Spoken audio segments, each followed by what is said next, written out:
સતગુરુ ભગવાન કી જય, સનાતન ધર્મની જય।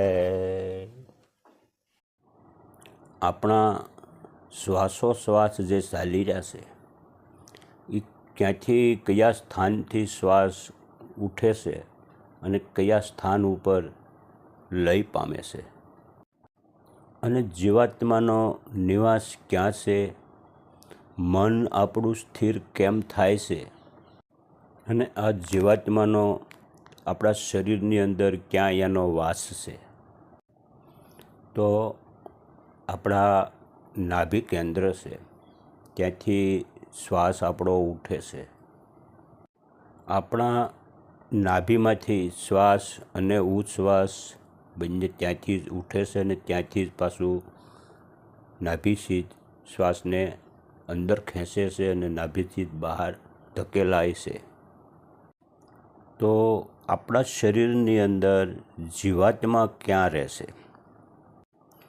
જો આપણા શરીરની અંદર દરેક રૂવાડે અણુ અણુમાં જીવાત્માનો વાસ છે, આખા શરીરની અંદર વ્યાપક સ્વરૂપમાં જીવાત્મા સ્વરૂપ છે, પણ એનું મુખ્ય કેન્દ્ર બિંદુ આપણા દશમ દ્વારની અંદર નિવાસ જીવાત્માનો હોય છે।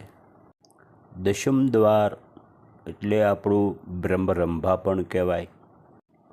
તો દરેક સાધકને સાધના માર્ગની અંદર ધ્યાન સમાધિના અભ્યાસની અંદર સાધક હોય છે, ત્યારે દશમ દ્વાર દ્વારા જીવાત્મા જે ધ્યાનની ક્રિયામાં આવે અને સમાધિ માર્ગની અંદર જ્યારે ચડે છે ત્યારે એ દશમ દ્વારથી જ સમાધિ તેને લાગે છે।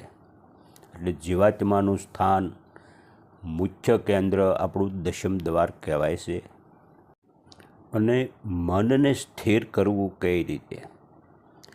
તો મનને સ્થિર કરવા માટે આપણે અભ્યાસમાં ઉતરવું પડે છે, અને ધ્યાન દ્વારા મન પણ સ્થિર થઈ શકે છે।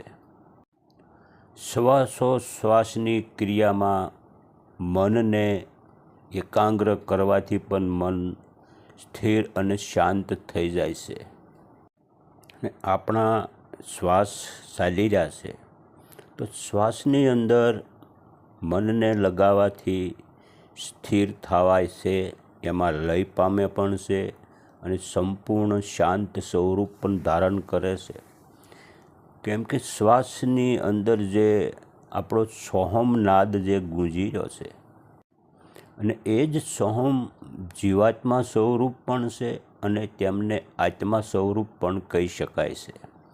કારણ કે સોહમ દ્વારા જ આપણું શરીર ટકી રહ્યું છે, સોહમ દ્વારા જ આપણો પ્રાણ પણ ચાલી રહ્યો છે, ત્યાં જ આપણું મન સ્થિર થઈ શકે છે। પ્રાણની સાથે મનને બાંધવાથી મન શાંત થઈ જાય છે, એટલે આપણે સોહમ સ્વરૂપ બની જાય છીએ અને સોહમ નાદ પણ આપણે અજંપા શરૂ થઈ જાય છે। આ એક મન સ્થિર કરવાની એક ક્રિયા છે, અને આ જ ધ્યાનની એક ક્રિયા પણ છે, અને આ ધ્યાન દ્વારા જ મન શાંત થઈ જાય છે, અને આ જ ધ્યાન કરવું જોઈએ। અને આને જ એક વસનનો અભ્યાસ પણ કહેવાય છે। ગંગા સતી કહે છે વસુનો ન કરવો અભ્યાસ।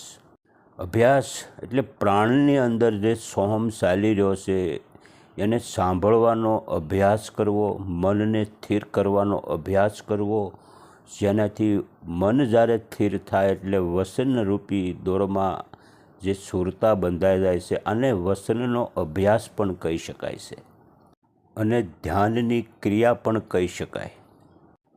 તો સોહમ અજંપા જોવે છે કોણ અને સાંભળે છે કોણ?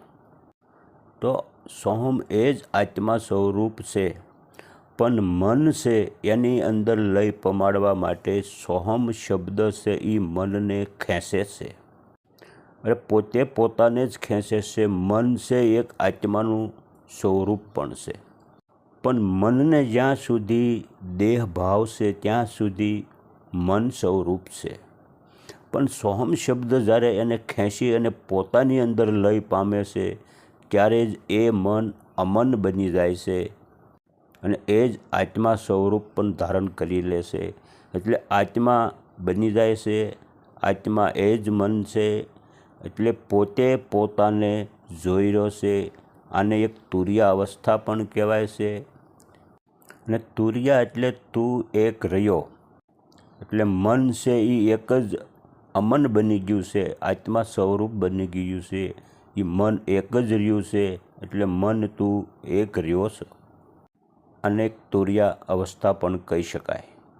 અને એ જ સોહમનું સ્થાન પણ એક આપણા હૃદય સ્થાનની અંદર છે. અને એ નાભીમાંથી જે શ્વાસ ઉઠે છે એમાં મન લય પામે છે ત્યારે હૃદયમાંથી સોહમ જાગે છે અને ધીરે ધીરે આપણી ત્રિકુટી સ્થાનમાં આવી જાય છે. ત્રિકુટી એટલે ઈંગલા, પિંગલા અને સૂક્ષ્મણા, આ ત્રણ વેણી છે. આ ત્રણ નાડી જ્યાં ભેગી થાય છે એને ત્રિવેણી કહેવાય છે. તે જગ્યાએ જ સોહમ શબ્દ ધીરે ધીરે ઉપર આવીને ત્રિવેણીમાં સમાય. અને એ ત્રિકુટીમાં પ્રવેશ કેમ થાય? તો જે સોહમ શબ્દનો નાદ જ્યારે જાગૃત થાય છે ત્યાર પછી ઈંગલા અને પિંગલા એક સમાન સ્વરૂપ ધારણ કરે અને સૂક્ષ્મણા જ્યારે જાગૃત થાય છે અને સૂક્ષ્મણા દ્વારા આપણી ત્રિકુટીનું કમાડ ખુલી જાય છે. અને ત્રિકુટીના કમાડની અંદર સૂક્ષ્મણા દ્વારા સોહમરૂપી આત્મા પણ ત્યાં ત્રિકુટી સ્થાનમાં આવી જાય છે. અને આ જ ત્રિકુટી સ્થાનમાં જીવાત્માને આત્મજ્ઞાન પણ થઈ જાય છે. અને આને ત્રીજું નેત્ર ખુલ્યું એમ કહેવાય છે. અને ત્રીજું નેત્ર એટલે જ્ઞાન દ્રષ્ટિ. અહીંયા જ્ઞાન થાય છે. અને જે આ જ્ઞાન થાય છે એ સ્થાનને પણ એક ત્રિકુટી કહેવામાં આવે છે. પણ બીજા સ્વરૂપમાં જોઈએ તો આને એક સંધ્યા પણ કહેવામાં આવે છે. સંધ્યા એટલે દિવસ પણ ન કહેવાય અને રાત્રિ પણ ન કહેવાય. જે સૂર્ય અસ્ત પામે છે એને સંધ્યાકાળ કહેવામાં આવે છે. એવી જ રીતે ઈંગલા અને પિંગલા જે નાડી છે એ ઈંગલા નાડી જે છે એ ચંદ્ર નાડી છે, પિંગલા નાડી છે એ સૂર્ય નાડી છે. એ બંનેનું મિલન થવું, બે સમાન રૂપમાં આવવા એટલે સંધ્યાકાળ કહેવાય છે. અને સંધ્યા સમયે સૂક્ષ્મણા જાગૃત થઈ કહેવાય. આને ત્રિકુટી કહેવાય છે. આ જ આપણું અહીંયા જ્ઞાન થાય છે. અને આ સંધ્યા અવસ્થા જે સાધકને પ્રાપ્ત થાય છે એ આ અવસ્થામાં અહીંયા કાળ ખાતો નથી. ગંગામાં કહેશે વસનરૂપી દોરમાં સુરતા બાંધો ત્યારે મટી જાય જમના માર. એ આ સ્થાન ત્રિકુટીનું છે. અહીંયા સોહમરૂપી વસનમાં જ્યારે સાધક બંધાઈ જાય છે ત્યારે એને અહીંયા કાળ ખાતો નથી. આ સોહમરૂપી આત્મા ત્રિકુટીમાંથી ધીરે ધીરે દશમ દ્વાર તરફ આગળ જાય છે. એ જ આત્મા સ્વરૂપ સોહમ દશમ દ્વાર પહોંચે છે. તો શરૂઆતમાં આપણે કીધું કે જીવાત્મા દશમ દ્વારમાં નિવાસ છે. તો એ તો દશમ દ્વારમાં છે. તો સોહમરૂપી આત્મા ત્રિકુટીથી ઉપર ચડીને દશમ દ્વાર સુધી જાય છે. તો આ પણ આત્મા છે, એ પણ આત્મા છે. તો આત્મા બે ન હોઈ શકે. પણ દશમ દ્વારથી જે પ્રાણ દ્વારા મનને ખેંચી જે નીચે સુરતા આવી હતી એટલે મન પ્રગટ થયું છું. એ મન સ્વરૂપ આત્મા છે. આત્મા સ્વરૂપ મન પણ છે. એ દેહ આત્મા ભાવ ભૂલીને મન સ્વરૂપ લીધું છે. જે વિષયોને પકડ્યા છે એટલે એ જ જીવાત્મા મન સ્વરૂપ બની ગયું છે. એ જ મનને પોતાની અવસ્થામાં લાવવા માટે સોહમરૂપી શબ્દની અંદર લય પામે છે અને ત્યાંથી ત્રિકુટીમાં આવે છે. એટલે એ જ દશમ દ્વારવાળા આત્મા હતા, એ જ સોહમ સ્વરૂપ છે.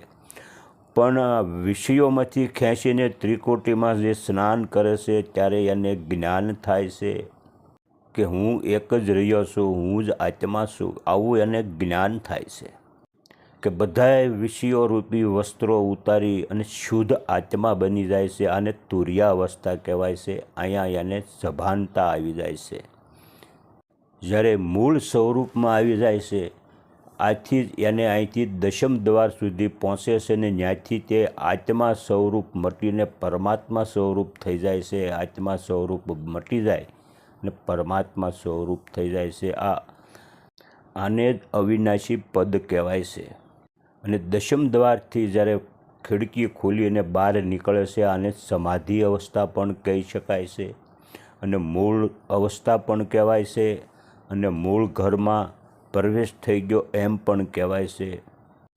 અને આ રીતનો આપણે અનુભવ અભ્યાસ આદરવો જોવે, ધીરે ધીરે કરવો જોવે. આવો અભ્યાસ નિત્ય કરવો જોવે. જે મનથી પ્રાણમાં અને પ્રાણથી સોહમ ને સોહમથી ત્રિકુટી અને ત્રિકુટીથી દશમ દ્વાર સુધીનો નિત્ય અભ્યાસ સાધકને કરવો જોવે. અને આ અભ્યાસ સિદ્ધ થાય, આને જ મોક્ષ કહેવાય છે. અને આ અભ્યાસ અને આ અનુભવ કર્યા વગર મોક્ષ પ્રાપ્ત થતો નથી. આ દેહ હોવા છતાં આપણે આ અવસ્થા પ્રાપ્ત કરવાની છે. અને જીવતા જી જ્યારે આ અવસ્થા પ્રાપ્ત થઈ જાય છે ત્યારે જ આપણને મોક્ષ થાય છે. ખાલી જ્ઞાન આવી ગયું, જાણકારી મળી ગઈ અને આ અભ્યાસ કે આ અનુભવ ન થયો તો એવું નહીં વિચારવાનું કે મર્યા પછી આપણી પાસે આટલું બધું જ્ઞાન હતું એટલે આપણને મોક્ષ થઈ જશે. શક્ય નથી. આ અભ્યાસ ને અનુભવ નિત્ય કરવો જોવે. આ જ હાસું ધ્યાન છે, આ જ હાસું જીવાત્માનું સ્વરૂપ છે, અને આ જ મનનું પણ સ્વરૂપ છે, અને આ જ સોહમનું સ્વરૂપ છે. આ બધાને ઉલટમાંથી સુલટમાં સમાવાના છે. સતગુરુ ભગવાન કી જય. સનાતન ધર્મની જય.